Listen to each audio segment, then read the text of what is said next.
Assalamualaikum warahmatullahi wabarakatuh. Good morning, magandang umaga, magandang gabi, magandang tanghali sa ating mga kapatid, Luzon, Visayas, Mindanao at sa ang sulok man ng mundo. But first and foremost, my utmost respect and grateful thanks to our Almighty God for all the blessings, for all the privileges, and especially the gift of life that He bestowed upon us. And to His Majesty, His Excellency, our beloved President, Ferdinand Idralin Marcos Sr. Thank you so much, Tatang, for all your sacrifice. Thank you so much for guiding us. And to His Majesty, our beloved King Mamay Hassan Gapar Abdul Rajak, King Mamay, thank you so much po sa lahat ng sakripisyo nyo. Lalong-lalo na din ang ating mahal na Inang Reyna, Queen Helen Panolino Abdul Rajak, Simulan Elizabeth III, Queen of Universal Magnum. Queen, thank you so much for all your sacrifices. Kung hindi dahil sa inyo, mula kay Ama Ali, kay Tatay Martin, na they are our spiritual guide, hanggang sa ating spiritual guide, andyan si Tatang, His Majesty, Ferdinand Idralin Marcos, at saka ating mahal na hari, at sa iyo, wala to programa na ipinaglalaban natin. Dahil ito na po ang pagsasakatuparan ng programa ng Diyos, ng Allah, sa buong sanlibutan. Hindi lang po dito sa Pilipinas, kaya buong sanlibutan. Kasi lahat ng nasasakupan, yan, lahat ng mga nilalang ng Diyos ay dapat bumalik loob sa Diyos, sa Allah. So, bakit tayo, kumbaga nga, nag-live ngayon? It's a Black Fatima Day. So, sa ating mahal na ina, Black Fatima, sa ating paggunita, at ganun din sa mga kapatid natin na nagsiselebrate ng kanilang kaarawan sa araw na to, buong mundo, at lalong-lalo na kay Sir Jeff Anthony Austria. Happy birthday po, sir. So, marami ang hindi pa nakakaalam. Actually, kabago-bago pa rin, kumbaga nga, na napag-aralan kung ano or nalaman ang mga yung sinasabi natin na constitution, the preamble, kung ilang preamble, ilang constitution dapat nating pag-aralan at malaman kung ano, dahil yan ang patayan ng mission ng ating pinaglalaban para sa misyong ito. So, marami kasi na we are blind dahil nga sa social media, dahil nga sa mga bayarang media. Pero sa araw na to, ang paglalantad at lalahad kung ano ang katotohanan para sa ating lahat, para malaman natin ang mga basihan sa ating misyon. So, kung ano ang konstitusyon at kailan nagsimula. Dahil ito, panahon na ang bawat Pilipino, mamamayang Pilipino, maimulat sa katotohanan. So, yung 1899 na Constitution, that is the Constitution ng Malolos, yung unang republika. Yan ay original yan sa Espanyol. So, may preamble po. Ito, we have the preamble of 1899, 1935, at saka 1943. Then sa last is 1987. So, baybayin po natin lahat kung ano. Kasi, mas mainam po malaman natin, constitutional po ba ang pinaglalaban natin, or pansarili, or yung mga nalalaman natin Kasi sa ngayon, sa sinabi ko, marami, ako mismo, wala akong alam kung bakit at saan nagmula ang lahat. Dahil nga, bulag tayo sa katotohanan. Kung hindi, hindi lang ang ating nag-iisang ama, nag-iisang mabuting Pangulo, His Excellency Ferdinand Idrelin Marcos, wala rin akong alam. Wala rin ako, kumbaga nga, I'm blind kung ano. Dahil ang punot dulo sa lahat, bakit tayo nandito sa mission na to ngayon? Dahil nga, pilit tayong winawala, pinagtatakpan at pinagpapatay. Dahil nga, ayaw nilang ilantad ang katotohanan. Pero sa araw na to, samahan nyo ako para baybayin ang mga preambles since 1899. Yung sinasabi natin na konstitusyon ng Malolos, ang unang republika. So, the preamble in 1899, we, the representative of the Filipino people, lawfully convened in order to establish justice, provide for common defense, promote the general welfare, and ensure the benefits of liberty, imploring the aid of the sovereign legislator of the universe for the attainment of these ends, have voted, decreed, and sanctioned the following.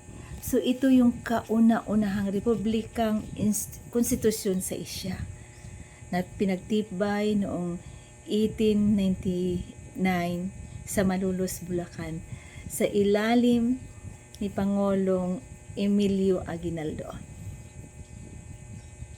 So, yan is panahon ng Espanyol. So, yan ang kauna-unahang preamble. Ang pangalawang preamble ay pinagtibay noong May 14, 1935. So, ilang taon na? Bukas, May 14. So, the 1935 Constitution or yung Commonwealth Republic.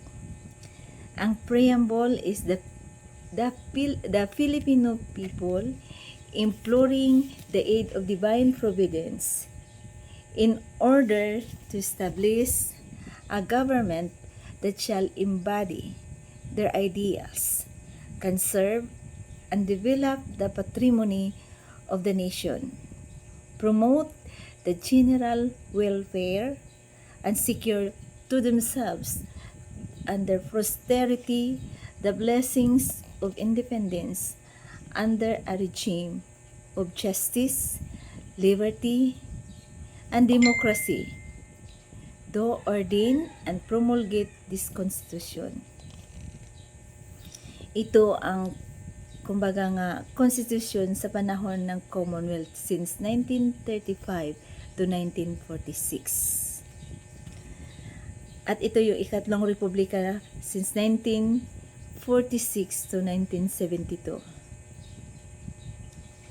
So, dalawa na ang nalalaman natin. So, i-recap po natin 1899, ang unang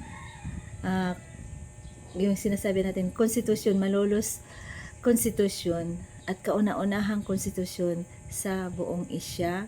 Din ang pangalawa ay ang tawag natin yung sa 1935. Yan ang Commonwealth na republika. So, may pagkakaiba.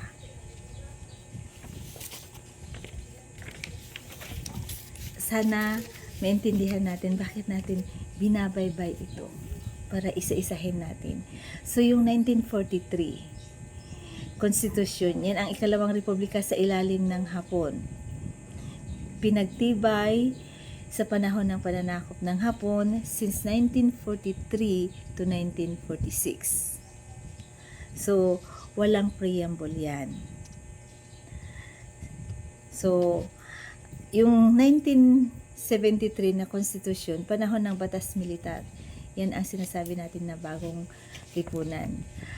Na pinagtibay, ang original na pinagtibay noong 1973. So, nagsasaad dito, we, the sovereign Filipino people, imploring the aid of divine providence in order to establish a government that shall embody our ideas, promote the general welfare, conserve and develop the patrimony of our nation, and secure to ourselves and our posterity the blessing of democracy under a regime of justice, peace, liberty, and equality. Do ordain and promulgate this Constitution. So, ipinakilala ang Constitution ng 1973 sa parliamentary government. Ito ay kumbaga nga yung sinasabi natin na yung sa 1972 na batas militar or martial law. So, may mga pagkakaiba. Dahil nga, yung sa 1899,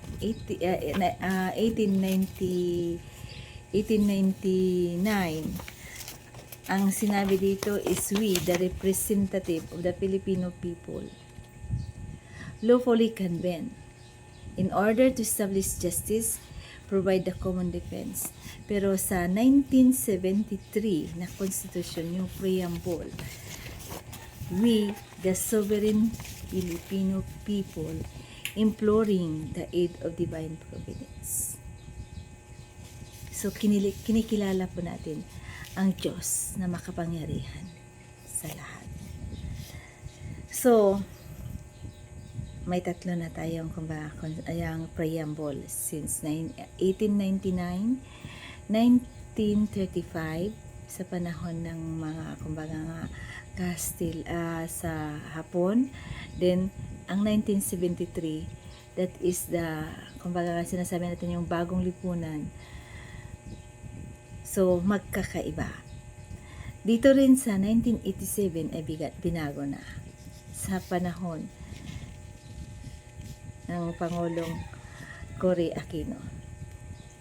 At yan ay hanggang sa kasalukuyang saligang batas ginagamit sa ngayon.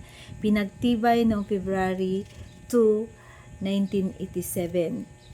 So, ang preamble na alam natin, ang nakagisnan na ng halos karamihan ng ating mga kabataan, lalong-lalo na sa henerasyon ito, yun ang alam nila.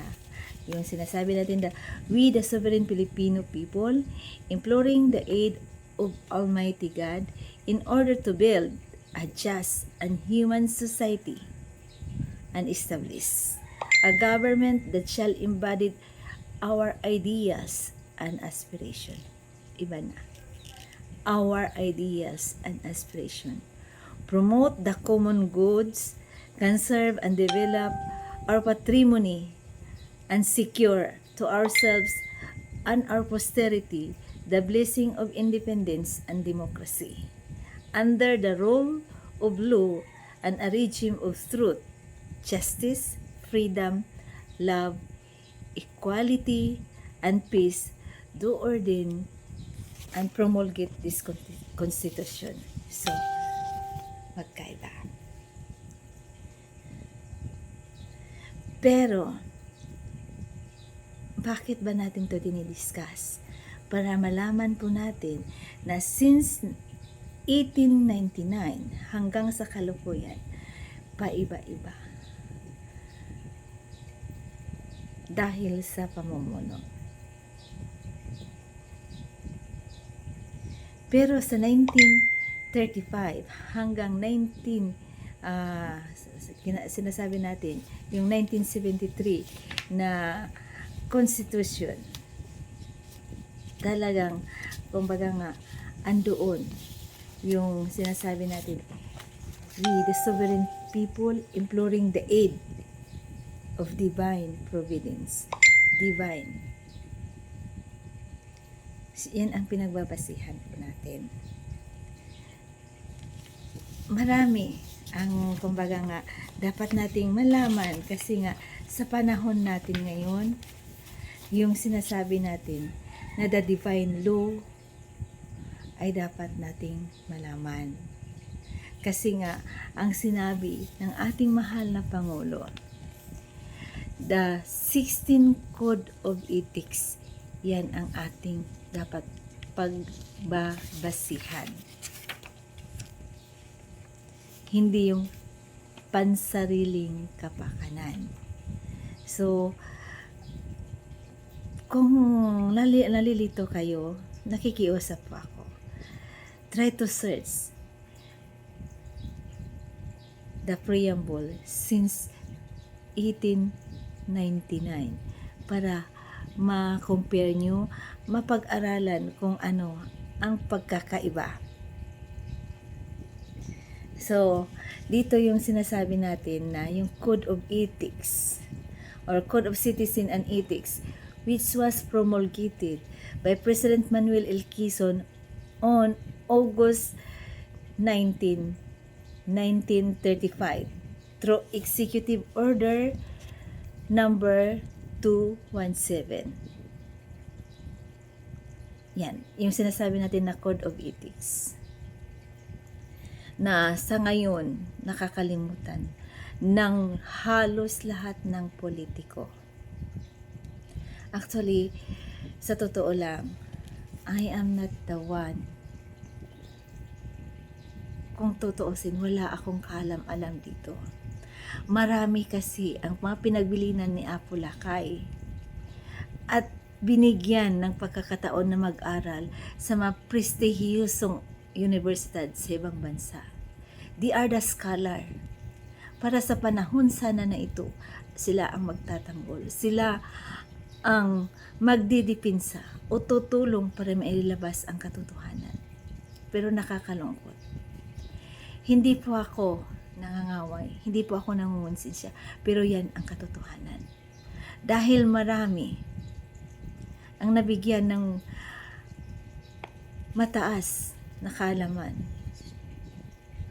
ang chance na makapag-aral kung ano, pero ginamit sa maling paraan.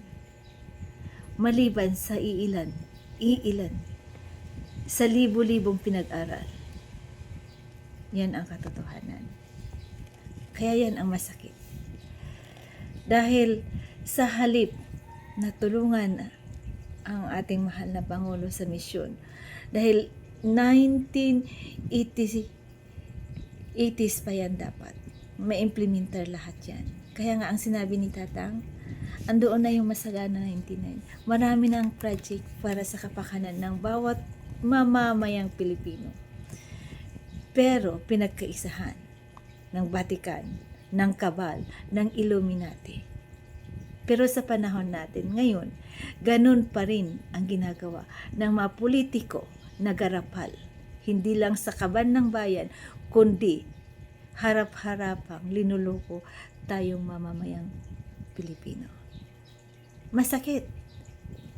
Sana sa lahat ng mga vloggers, sa lahat na nakikinig, kung may panahon, magkaisa tayo, tulungan ang bawat isa, pag-aralan at alamin kung ano ang katotohanan. Dahil sa misyong ito, dapat nating malaman kung ano ang basihan ng pinaglalaban. Ito is series ng, kumbaga nga, it is not live. This is, kumbaga nga, recorded. Dahil kung magla-live tayo, talagang hahadlangan na naman tayo.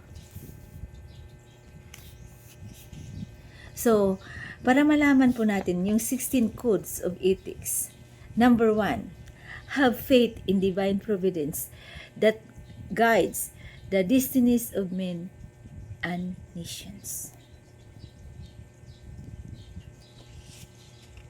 So, may pananampalataya tayo sa Diyos.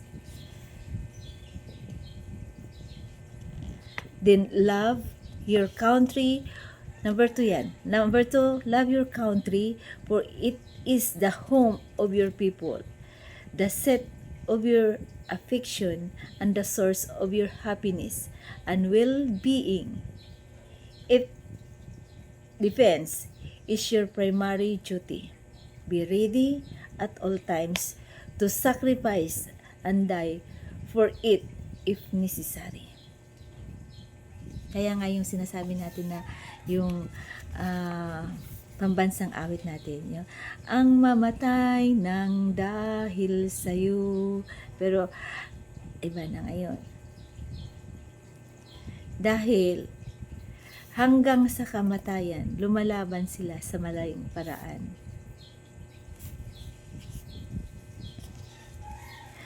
Nakikita nila marami ang namamatay sa gutom, sa kahirapan.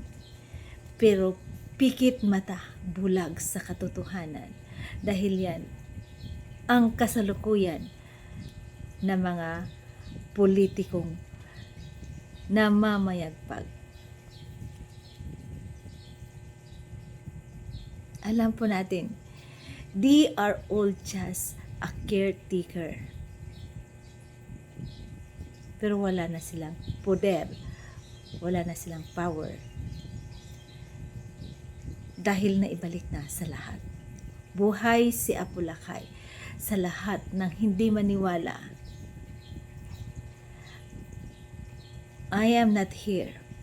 Hindi ko alam itong lahat kung hindi niya ako tinuruan at kung hindi kami nag-uusap. Kung hindi dahil sa kanila. Siya ang nagbigay at nag-guide sa akin. I am not a law student or law graduate. Malayo po sa kurso. Pero sa yung pagmamalasakit at nais malaman kung ano ang katotohanan para matayo at makalaban ng patas, hindi lang dito sa Pilipinas, kundi ito ay sa buong mundo. Kaya dapat, in a few days, since last Friday hanggang ngayon, pinag-aralan at nag-uusap kami, ginagabayan para ito, we can impart the knowledge. Kagaya ng paggabay at pagturo niya. Kasi marami tayong hindi nakakaalam. Kaya nga sabi ko, ako mismo walang alam. But with the guidance, through the guidance of Tatang and the Holy Spirit, yun ang sinasabi niya. In everything, give thanks and ask God for guidance. Pray. So, andun yung sinasabi natin, ora it love ora. Acknowledge Him. Kasi wala naman talaga tayo kung wala ang Diyos. Ganon din ang mga politiko. Kasi hindi nila ina-acknowledge ang Diyos. Dahil sa sariling kapakanan. Kaya nagkawatak-watak at magulo hanggang ngayon. Yan ang masakit na katotohanan. So, sinabi ko 16 Code of Ethics. Number 3, respect the Constitution, which is the expression of your sovereign will. The government is your government. It has been established for your safety and welfare. Obey the laws and see what they are observed by all, and the public official comply with their duties. Ito na ang matindi. Nagko-comply ba? Ginagawa ba ng mga nakatalagang opisyalis? Kahit nga sa ultimong public official natin sa barangay base, hanggang sa municipality, hanggang sa provincial, hanggang sa Senado, Congress Senado, ginagawa ba nila ng tama o hindi? Kaya nga tayo namamatay sa gutom, tayo namamatay sa hirap, pero sila nagpapakasasa dahil inuuna ang sariling kapakanan. Yan ang katotohanan na wala na, kahit hindi na nga nila maramdaman kung ano yung pambansang awit natin, yung lupang hinirang, ang mamatay ng dahil sa'yo. Yan dapat sana ang ipaglaban natin. Ganun din, ulitin ko, tinatawagan ko kayo. Marami kayong scholar, marami kayong pinagbigyan, tinulungan, at ngayon mayayaman kayo, masagana, o nasa mataas na antas ang pamumuhay nyo. Pero nakalimutan nyo ang isang taong tumulong sa inyo para mabigyan kayo ng karunungan, yung kaalaman na dapat sana magamit sa misyon, na sana magamit at matulungan si Tatang na ipaglaban kung ano ang katotohanan, pero tinalikuran nyo. Yan ang masakit na katotohanan. Marami rin siyang anak. Marami rin ang pinagbilinan. Pero, inuna ang sariling kapakanan. Mahirap kasi marami to. Mula sa mga Republic Act, Presidential Decree, marami yan. Marami ang nakakaalam, maraming attorney. Pero wala dito sa puso. Hindi nila isip at puso ang lahat ng napag-aralan nila. Dahil nasilaw sila kung ano ang pera, kung ano ang kapangyarihan na ayaw nilang bitawan, na hindi nila naisip na ang Diyos pa rin ang lahat pabalik sa Kanya. Number 4, pay your taxes willingly and promptly. Citizens implies not only rights but also obligation. So, hindi lang po tayo binigyan ng karapatan, kundi obligasyon. Kung ano ang tama. So, ito baybayin natin lahat. Bakit tayo naghihirap? Marami ang mga tax evader. Marami rin yung nagbabayad. Pero, sa halip na yung obligasyon nilang tumulong, marami tayong mga kumpanya. Kaya nga andyan yung sinasabi natin yung taxes, individual income tax. Mayroon pang yung sinasabi natin na IVAT, excise tax. Andoon pa yung marami ang patong-patong. Nasa halip sa kanila na yan. Pero lalong pinapahirapan ang mamamayang Pilipino, lalo na ang mga negosyante. Dahil nga doon kinukuha at binubulsa rin ng mga kurakot na politiko.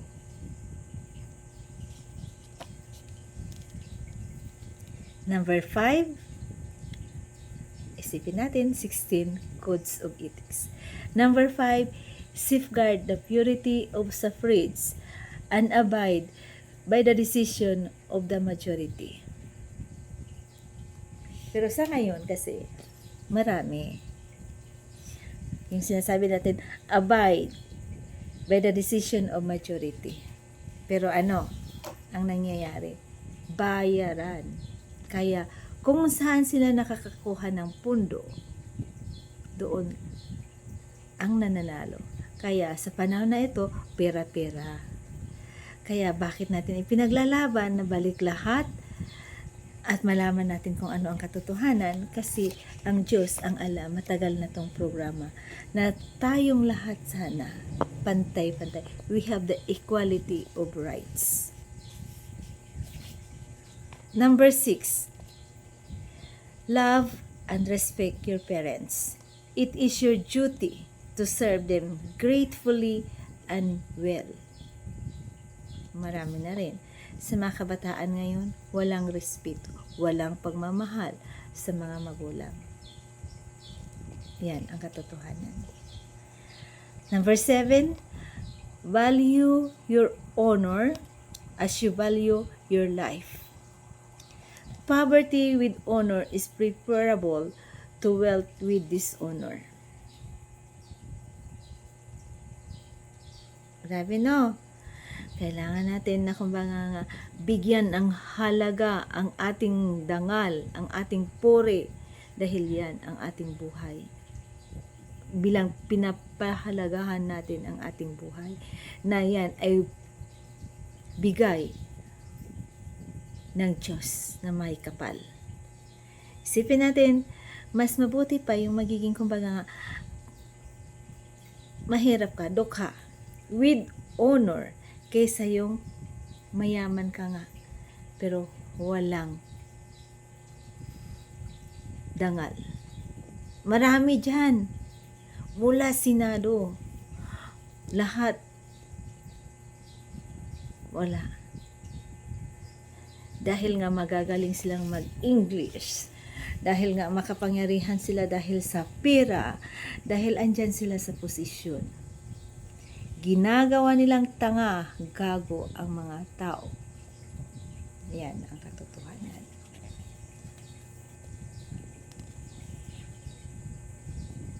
Hirap. Then 8, be truthful and be honest in thoughts and in action. Be just and charitable, courteous, but dignified in your dealings with your fellow men. So be truthful and honest in thoughts and in action. So, magiging tapat sana tayo sa isip, sa salita, at sa gawa. So, ito. Lahat ng ating mga kasama, since that we are at the pre-implementation, make your letter of intent, submit to the national office. Sa lahat ng mga kumbaga nga, may puso, able and capable to join us, to work with us,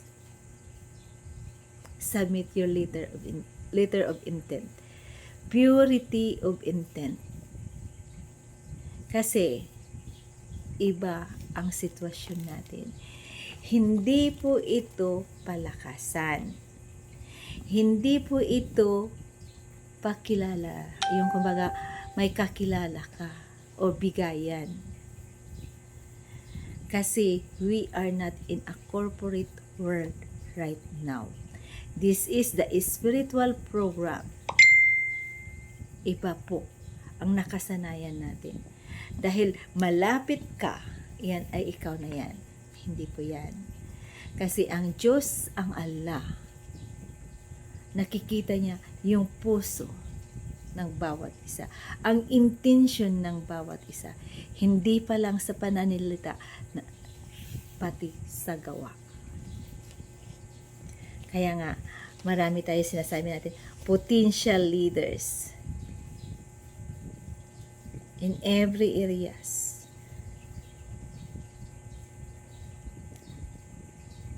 Gawin natin ng tama. Hindi porkit nabigyan tayo ng posisyon or yung sinasabi natin na appointment, yan ay panghahawakan na at ipagyayabang. Hindi po yan. Dahil yan, i-evaluate po yan. Yan ang utos ni Apulakay. Kaya lahat po. Pero kahit wala tayong appointment at gawin natin ang tama at lalong-lalo na kung may makasubmit kayo ng letter of intent, dyan po natin titingnan at makaklasify kung saan kayo dapat Hindi po ito parunungan, pakapitan, o paramihan ng pera or investment. Puso po ang pinagbabasihan. Intensyon na tumulong at maging tapat. Hindi lang sa pananalita, hindi lang sa isip, kundi sa gawa. Maging mapagbigay. Pero marami ngayon ang nanggigipit, lalong-lalo na sa ating mahal na Reyna, dahil hindi nila naintindihan kung ano ang mission. Dahil ang iniisip nila ay ang pera, ang kanilang investment. Dahil nakatulong sila, yun na. Hindi po yan. Kaya nga, ito panahon na. We will have a series of leadership training and seminars for all the potential leaders. Not only the potential leaders, but first, we have the personal development, the family development, the career development, then the leadership by example, leadership, stewardship leadership, kasi lahat yan. This is the ultimate God's program. Lahat po, transformation ang pinag-uusapan. Kasi, marami ang nagrereklamo, marami ang nagsisiraan, pero hindi nila alam. Dito, nakikita kung ano ang intention, ano ang pag-uugali, at ano ang pananalita ng bawat isa. Kaya nga, sa mga GC, tahimik lang ako. Sabi ko, hayaan yung mag-away-away para ilabas nila kung sino sila, para malaman kung ano ang kanilang pagkatao. Yan. This is not just a warning. Kasi dapat may disiplina po tayo. We know how to tame our mouth. We know how to discipline ourselves. Number one, our mind, our thoughts, our words, our action.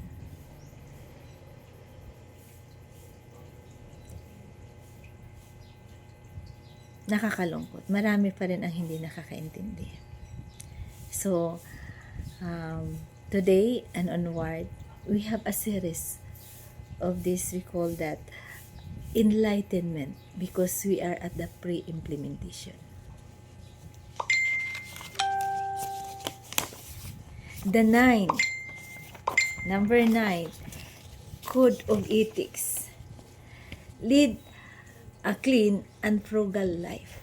So, magiging ehemplo sana tayo. Kaya nga, yung sinasabi natin, leadership by example. Do not indulge in frivolity or pretense. Be simple in your dress and modest in your behavior. Maging kaaya-aya sana tayo. Hindi lang sa harapan ng ating kasama, sa harapan ng tao, kundi sa harap ng Diyos. Dahil nakikita po niya ang ating mga puso, kung ano po ang ating pagkatao. Because from the start, alam niya kung ano tayo. From the start, binigyan tayo ng buhay para maging yung sinasabi na, we are the sons and daughter of God, Allah. Pero, kung paano natin yan gagawin? Dahil we only have one, a freedom of choice. To do good or to do bad. Yan ang katotohanan. To obey God or to disobey God.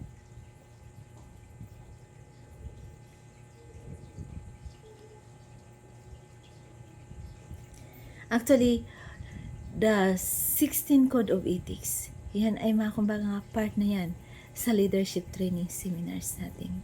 Yung personal development at spiritual development. Bakit? Dito, kung mapaperfect daw natin, isa puso't isip at gawa natin ang 16 Code of Ethics. Pasado tayo.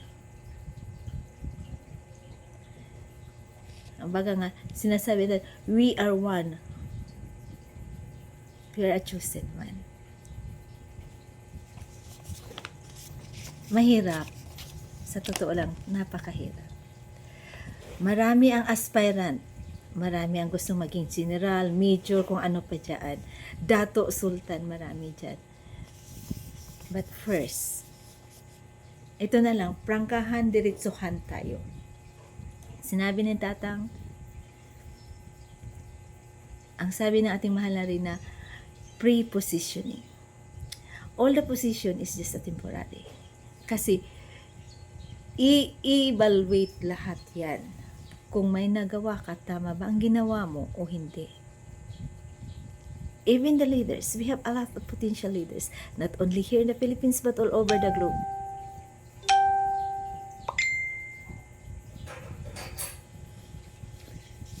Mahirap. Number 10 of the 16 Code of Ethics. Live up to the noble tradition of your people. Venerate the memory of our heroes. Their lives point of the way to duty and honor. So isipin natin yung noble tradition, kasi marami na ngayon nakakalimot.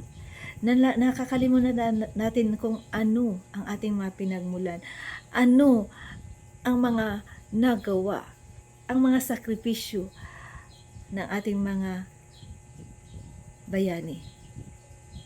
Kung ano, yan sana yung kumbaga nga, number 1, yung sinasabi natin, Arizona, I always say this, I am not after for a position. What I really want is the full implementation, strictly implementation of the ultimate God's program. Why? Kasi kahit mawala man tayo sa mundong ito, we will leave a lasting legacy. Kasi, pagdating ng panahon, ano ba ang nagawa natin? Nagawa natin sa kapwa natin, nagawa natin sa mission na to. Hindi sasabihin, hindi tatanungin, magkano ba ang pera na tulong mo? O ilang taon ka na ba sa mission? Hindi. Hindi yan. Hindi yan ang tanong. Ano ang nagawa mo sa mission? Ano ang nagawa mo sa kapwa mo? Ano ang nagawa mo sa kapatid mo? Yan ang mga katanungan. Hindi sa anong degree ang natapos mo, magkano ang pera mo? Hindi po yan. Magkano ang naitulong mo? Kailan ka nagsimula? Hindi po yan ang pagbabasihan. Puso ang tinitingnan. Kung ano ang nagawa mo, magandang nagawa. Kung naging ihimplo ba tayo sa mission na to? Oo, hindi tayo perfecto. Marami tayong kakulungan. Marami tayong mga, kumbaga nga, pagkakamali. Pero hindi pa ito, yung sinasabi natin, hindi pa ito ang huli. Hindi pa huli ang lahat. Pwede pa tayong magbago. When in fact, nung nag-uusap kami nila, mahal na rin na mahal na hari, ganon din na ako lakay. For almost 2 weeks, series of 2 weeks na, kumbaga nga, day, night, 3 or 4 times a day, nag-uusap kami, tag ilang oras. Lahat, binibigyan at ginagabayan niya kami. Kaya ito, sinabi ko, wala akong alam sa mga batas. Dahil hindi yan ang kurso ko. Pero, yung eagerness to help, the eagerness, yung intention na makatulong para maisakatuparan ang mission. I need to learn, I need to study, I need to research even for a few days para just to impart the knowledge, para malaman po natin kung ano ang pinagbabasihan, para maintindihan po natin, para may laban tayo, para may sagot tayo. Pero hindi po yan pagyayabang. Kasi nga, nasabi ko nga kay Tatang, Tang, mag-aral na lang kaya ako ng law. Kasi ang dami pala ito. Napakarami. Kaya nga, ako, this is just, ako baga nga, kung ano yung itinuro ng ating mahal na Pangulo. Kumbaga, ibinabahagi ko lang. I just want to impart. For us to know, for us to fight what is right. To be guided. Kasi mahirap. Napakahirap. Marami sa konstitusyon, yung mga sinasabi natin na presidential decree, mga Republic Act, pero pupunta tayo dyan. Kaya nga, inaanyayahan ko kayo. Have time to research kung ano. At least magtulungan tayo. Calling Bunso, prepare. Alam mo na yan. Nakausap at narinig mo na si Mahal na rin na prepare the leadership training seminars. All the modules since 2000. Alam mo na yan, binigyan na kita. Nag-uusap na tayo about that. So, number 11. Be industrious. Be not afraid or ashamed to do a manual labor. Productive toil is conducive to economic security and adds to the wealth of the nation. Maging masipag sana tayo. Huwag tayong mahiya na gumawa kung basta ano ang tama. Kasi sa ngayon, marami ang kabataan. Marami na rin sa panahon natin hindi marunong sa garden. Hindi nga marunong maglinis. Hindi nga marunong tumulong. Kahit nakikita na naghihirap, madumi na. Kahit sa harapan, hindi nga marunong maglinis. Hindi nga marunong pulutin ang kanyang sariling basura.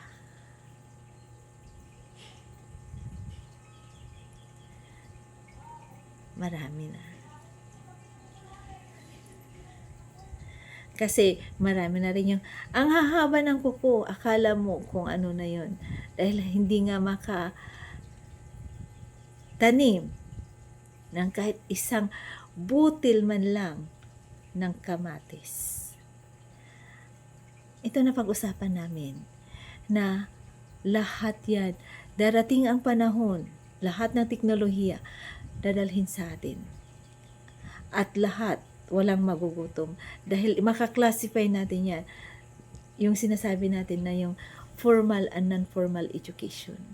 Kasi sa ngayon, mas gustuhin pa nila na kumbaga nga, nakaupo sa aircon. Ang iba kahit walang pinag-aralan, kahit may backyard naman yan, o kumbaga nga, yung lupa, hindi nga makatanim, kahit isang puno na lang ng papaya. Kailangan natin yan. Na sinabi, be industrious. Gawin natin, huwag tayong mahiya na madumi man yung kamay natin sa mabuting paraan, madumihan man. Actually, I myself, kahit wala akong area, nagtatanim ako, tinatawanan ako kung minsan dahil nga sinasabi nilang kabukiran na daw. Oo. Pero hindi natin yan dapat ikahiya.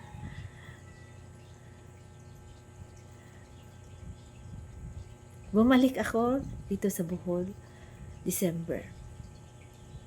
I start planting kamote, alugbati, tanglad, even the kamatis. Last February, naka-harvest na ako.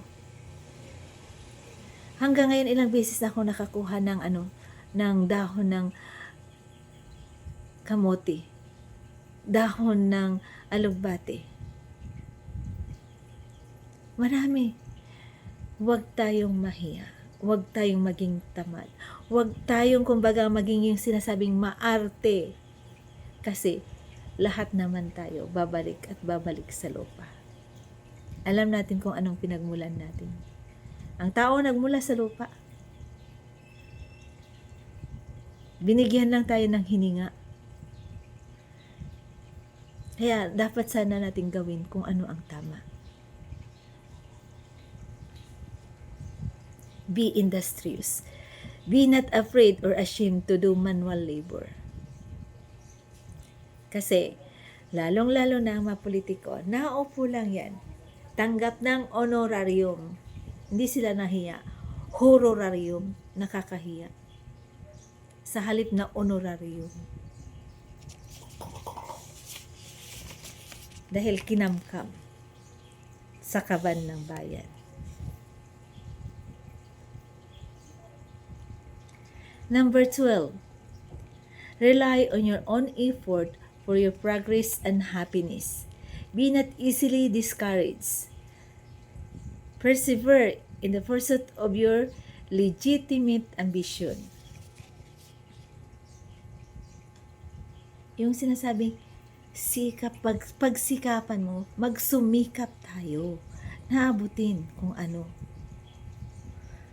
Para yung success, yung sinasabi natin na tagumpay, at yung kaligayahan. Kasi, kung aapakan natin ang iba, or kakapit lang tayo sa iba, hihilain natin sila pababa, para tayo ang nasa taas, hindi yan ang tama. Do unto others what you want do others unto you. That is biblical. So, rely on your effort for your progress and happiness. Huwag tayong maging, kumbaga nga, yung inggitira, yung sinasabi, greed, jealousy, and envy. Kaya, yan, babalik yan sa personal development. Yan, mababalik din sa career development.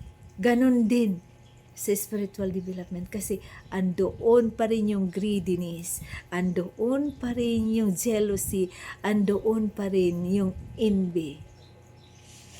Inggit,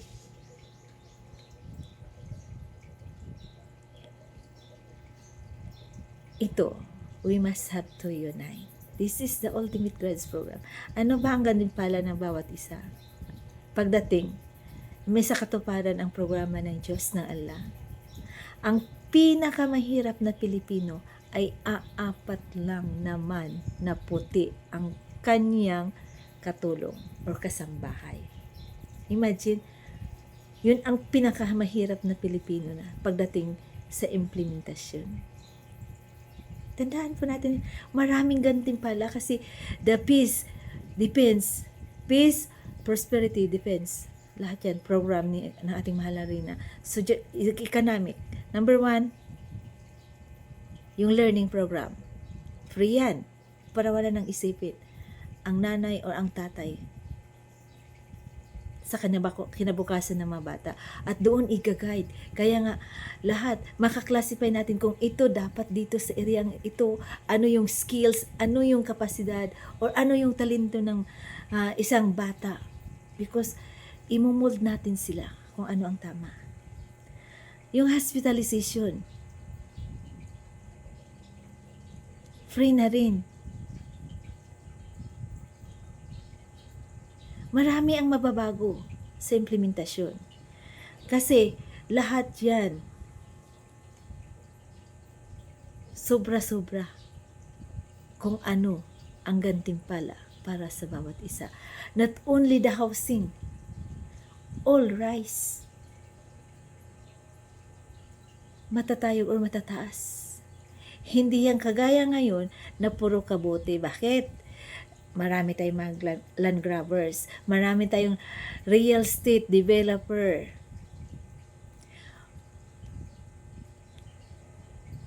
Pero darating tayo dyan sa mga Republic Act 5446. Kung ano.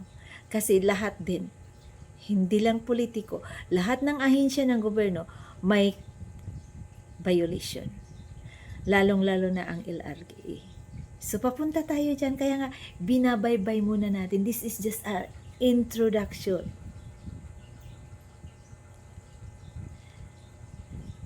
We have 16 Code of Ethics. Ito pa lang. So, alam natin, the preamble, since 1899, 1935, 1973, 1987, we have 4 preambles. We have 4 constitution. Ngayon, the Code of Ethics na dapat hindi lang ang politiko ang dapat malaman, kundi tayong lahat may karapatan, tayong malaman at isa katuparan, isa puso't isip gawa kung ano ang sinasabi na Code of Ethics para matawag tayong we the sovereign Filipino people.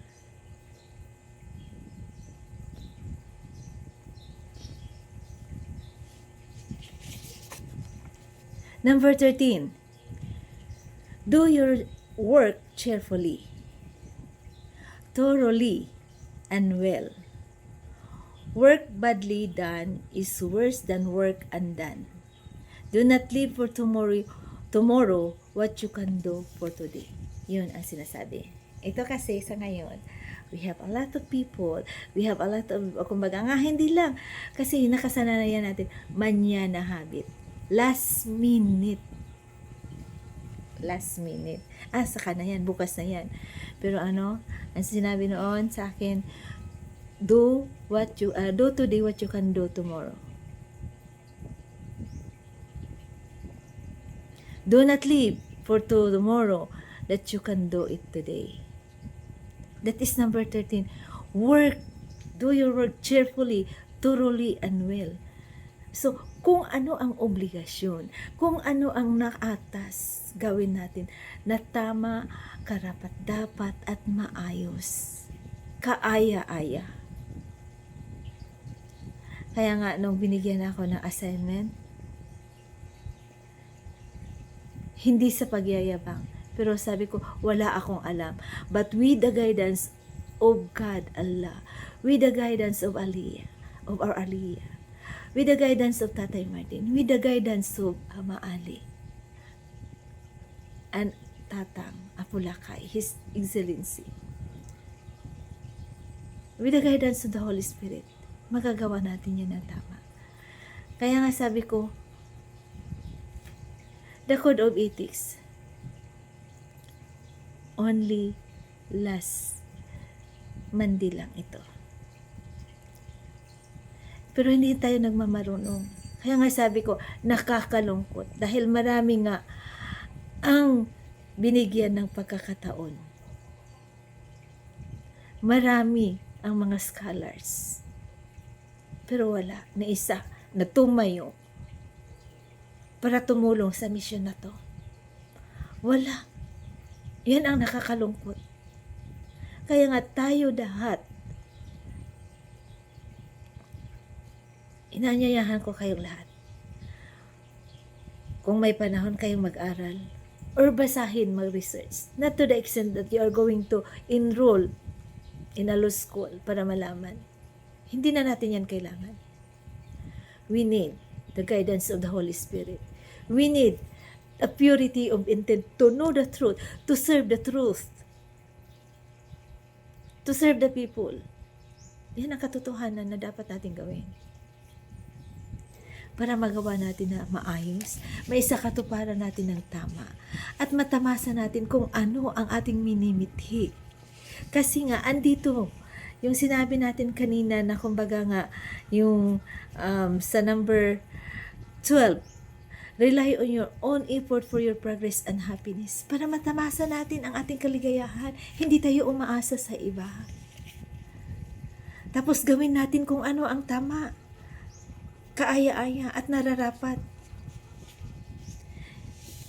Kaysa, yung sinasabi natin, gawin lang natin, bahala na. Kumbaga nga, half-hearted, wag na. Kasi, work badly done is worse than work undone. Mas mabuti pang hindi mo ginawa. Kaya marami rin ngayon na yung mga, kumbaga nga, mabata, pag inuutosan, dadabog-dabog. At hindi kumbaga nga, tuloy nagkamali-mali. kasi ayaw paturo. Ayaw maniwala. Walang kusa. Wala sa puso. Kaya nga sa puso, isip, gawa ang lahat para mula sa pananalita, sa lahat ng gawain, lahat, all our actions. Ang mga mithiin at hikain ay makakamtan natin.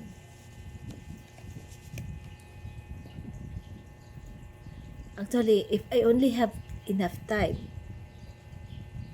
kung may panahon pa, mag-aral ako. Yun ang sinabi ko kay Tatang. Tatang, mag-aral na ako ng law. Pero, no need to dig up everything page by page or word by word or all the PDs and RA. Bakit? Binabago.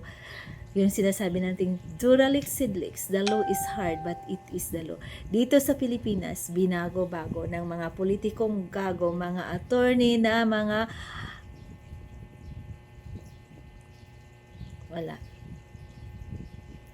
abogago. Nasa halip, yung nga sila, defy, kahit sa Senado, wala. Maliban na lang sa iilan. Kasi nga, pera, at yung sinasabi natin, para sila ang kilalanin. Number 14, the Code of Ethics is contribute to the welfare of your community and promote social justice. You do not live for yourselves and your families alone. You are a part of society to which you owe definite responsibilities. Contribute to the welfare of your community. Kung ano ang kapakanan ng ating komunidad, makisama tayo. Kumbaga, tumulong para mapanatili natin yung sinasabi natin, social justice. At least yung pagkakaisa, yung samahan.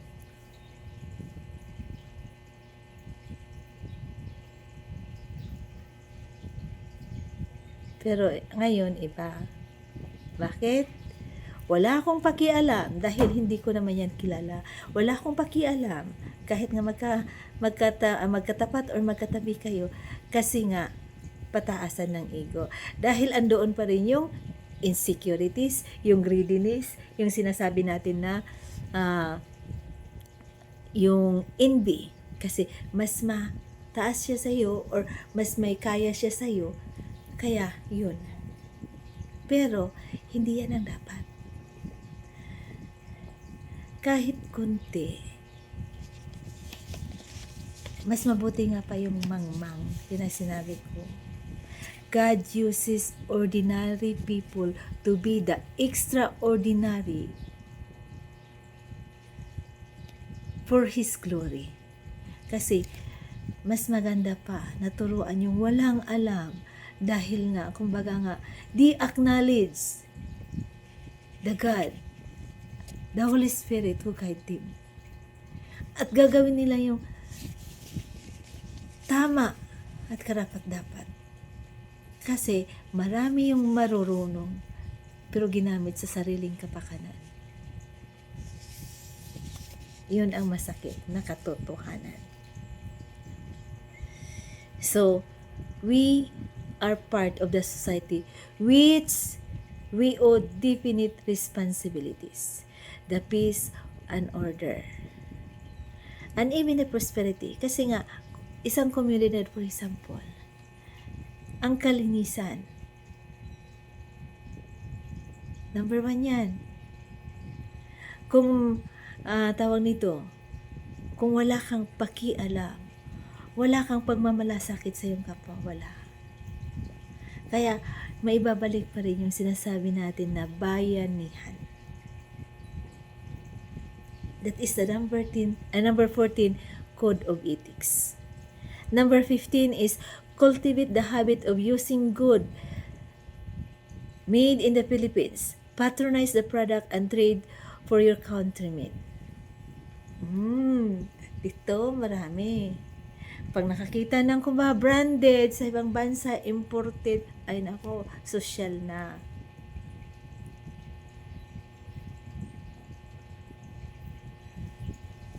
Kasi, yun, inisip, may pera. Imported eh. Tangkilikin natin ang sariling atin.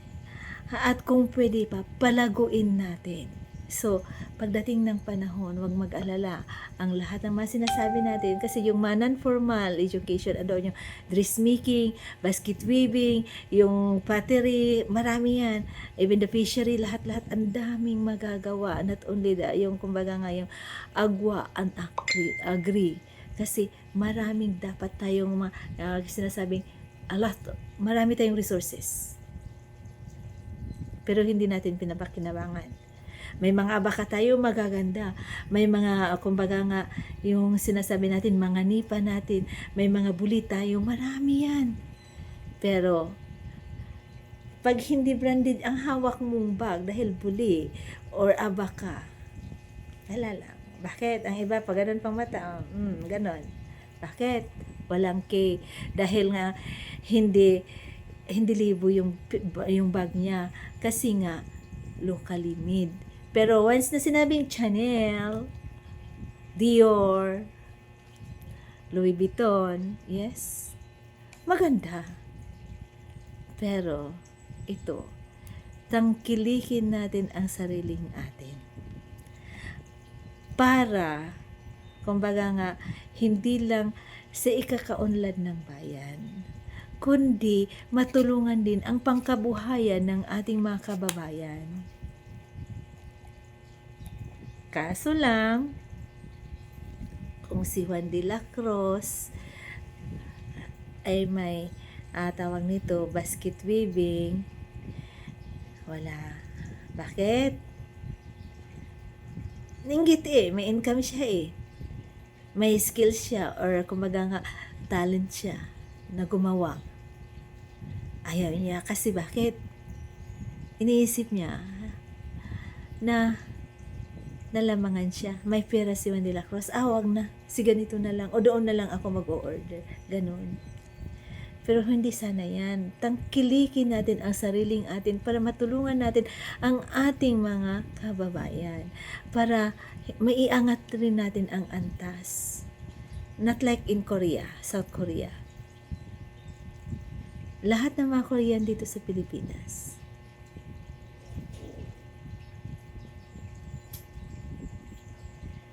Ang kanilang magamit, made in Korea. Kahit mga pagkain nila, made in Korea. Ganon sila kapatriotic. Kumbaga, they patronize their own product. And treat to their countrymen. Kumbaga nga, may darating na isang Korean dito, may dala, ititrade niya sa kanyang kasama, yung kasamang Korean or kababayan niya. Sana ganun tayo. We must have to patronize our own product. Huwag yung mga street side, imported. At kinakailangan din natin yung sinasabi natin kanina na yung sa number 11, be industrious. Gumawa tayo. Maging masipag tayo. Yung sinasabi natin na may mga initiative tayo. Huwag tayong tawag nito, huwag tayong mahiya na maputikan man ang ating kamay, may kalyo man ang ating mga palad, dahil nga, iyan, ay sagisag.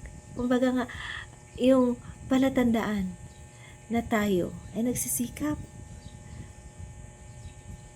Marami kasi ngayon, ay naku, ang sa ganda-ganda yung kamay, ang haba-haba ng kuko kasi nga, ayaw maglaba, ayaw magtanim, kahit nga naman lang isang sibuyas hindi nga marunong magtanim.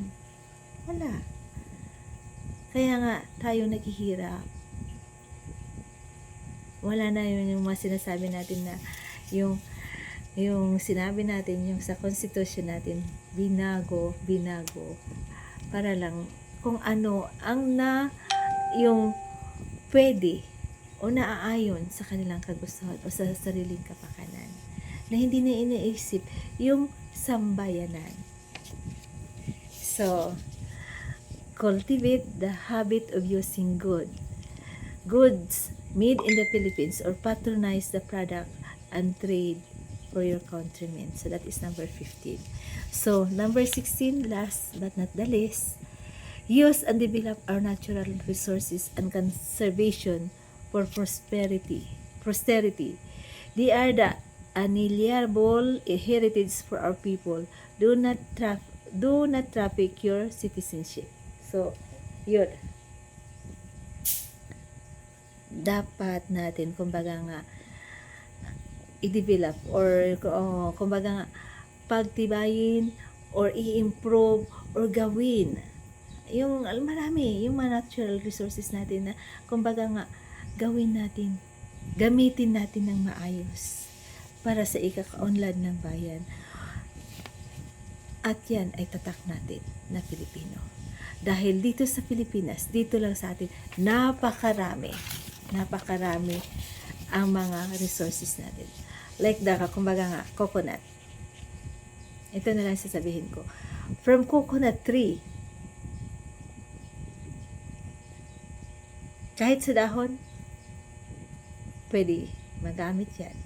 Kasi ginagamit yan sa mga weaving, like example, yung sa mapuso, yung kanin, or sa mga kakanin, pwede rin yan. So, kumbaga nga, nagagamit natin, wala tayong sinasayang.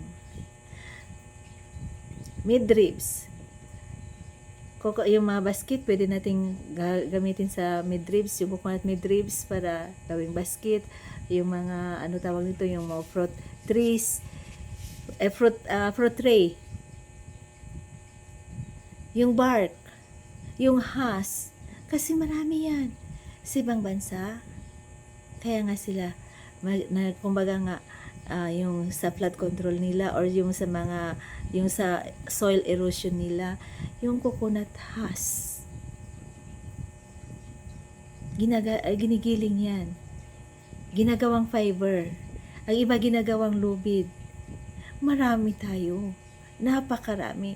In fact, number 1 tayong exporter noon. Kaso lang, sa mga, kumbaga nga, land grabbers, mga natin, talaga, ginawa nilang pinilay tayo, binulag tayo sa katotohanan, inuhaw tayo sa karunungan, pinapatay tayo sa kahirapan. Mga kapatid, panahon na. This is the divine government, divine monarchy. We are at the pre-implementation. A reason why binabaybay natin ang constitution, ang preamble since 1899 hanggang sa kasalukuyan. At yung code of ethics, kasi yan, the divine law. Hindi pa yan. Marami tayong tatalakayin. Kasi umpisa na ito. Hindi lang sa pagsasala, hindi lang sa pagtatanggap ng letter of intent ng bawat mamamayang Pilipino na makiisa at handang tumulong at manilbihan sa inang bayan, sa ating mga kababayan. Dahil panahon na, we need people, we, the sovereign people, imploring the aid of divine sovereign. Yan, isipin natin. Hindi ito basta-basta. Kaya nga, sabi ko, this is just a series. Yung topic natin is yung preamble, the Constitution since 1899, then the 1899, 1935, 1943, then 1973 at saka 1987. Then the law na sinasabi natin, the code of ethics, that is the divine law. Marami tayo. So we will be back or go back to the basic. Kasi dapat malaman ng bawat isa kung ano ang katungkulan. Kung ano ang dapat at nararapat na gawin ng bawat isa, bawat mamamayang Pilipino. Tatang says, I'm not pro of the political, but I'm pro of constitution. So, ang pinagbabasihan natin, constitution. Kasi hindi dapat baguhin. Yun ang nakakaano dito sa atin. Dahil kung ano, sa ibang bansa, kung ano ang batas, since kung kailan sila nagsimula, hanggang ngayon, yun ang pinapatupad. Pero dito sa Pilipinas, marami ang mga magagaling daw. Dahil binago, bago. Dahil yan, kung hindi na angkop sa kanila, babaguhin. They are the law maker, but they are also the number one law breaker. Yan. Kahit mag-discussan man sila, pataasan man sila ng ihi sa Senado, wala pa rin silang kwenta. Dahil wala sa puso't isipan at sa gawa ang kanilang mga sinasabi or ang ginagawa nila. Hindi naaayon sa Code of Ethics. Dahil palakasan, pera-pera, pansarili. Yan ang pagkakaiba sa Divino Gobyerno. Kaya mula sa araw na ito, we are going to discuss a series of what you call that. Not only the Constitution, not only the preamble, but even the Republic Act, para malaman natin the Presidential Decree, kung ano ang pinaglalaban natin, kung ano ang basihan. This is just the introductory as we celebrate the Black Fatima. Mahaba-haba ito. So, this is recorded para hindi tayo, kumbaga nga, maputol, hindi na tayo, kumbaga nga, iba-black, but inaasahan ko po sa inyo at inaanyayahan ko po sa kayong lahat na makiisa. Do your own research para tayo may imulat kung ano ang katotohanan at maumpisahan na maipatupad ang programa ng Diyos ng Allah. So, mamaya, babalik tayo. Ganon din ang ating mahal na Rina, kasi this is just the introductory of our celebration for the Black Fatima. So, tuloy-tuloy na yan. The series of seminars, the personal development. So, bakit kailangan natin na, kumbaga nga, yung ma-develop? Kasi marami ang wala na, nawawala na yung good manner and right conduct. GMRC.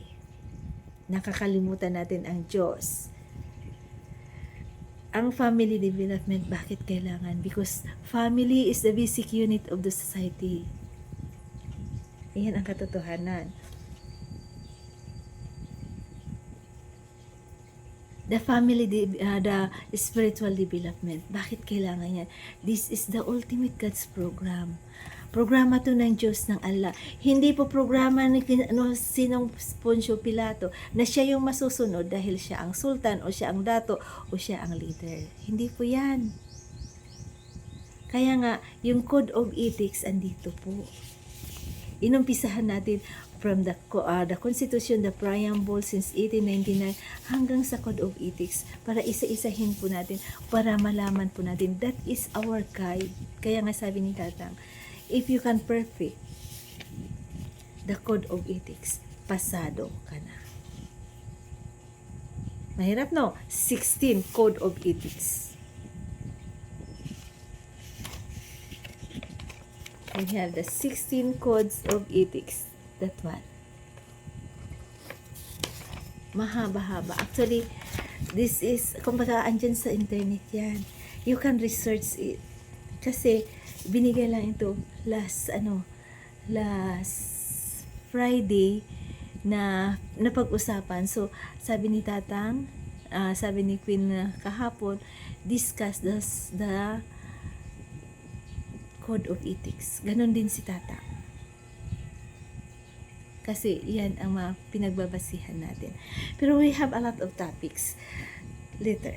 Kasi lahat yan, kumbaga nga, babaybayin natin isa-isa kung ano ang ipinaglalaban natin, kung ano ang konstitusyon, what is the constitutional law. So, isipin po natin, the constitutional law is the body of law that defines the role, the powers, and structure of a state or government as well as the fundamental rights of its citizens. It is the supreme legal authority within jurisdiction, meaning all other laws must conform for it. So, marami yan. Marami tayong pag-uusapan yan. So, kumbaga nga, I'm just giving you the point of views kung ano yung mga topic natin in the upcoming live or kumbaga nga discussion. Kasi we have the, kumbaga nga, yung mga Republic Act, yung Commonwealth Act number 502, the Treaty of Paris, the Divine Law, the Political Constitution Law, the PD number 1529, marami tayong i-discuss yan. What is the OIC, the immunity, what is immunity, kasi marami yan. Tapos yung sinasabi natin na yung international or global court, so andoon, i-discuss natin.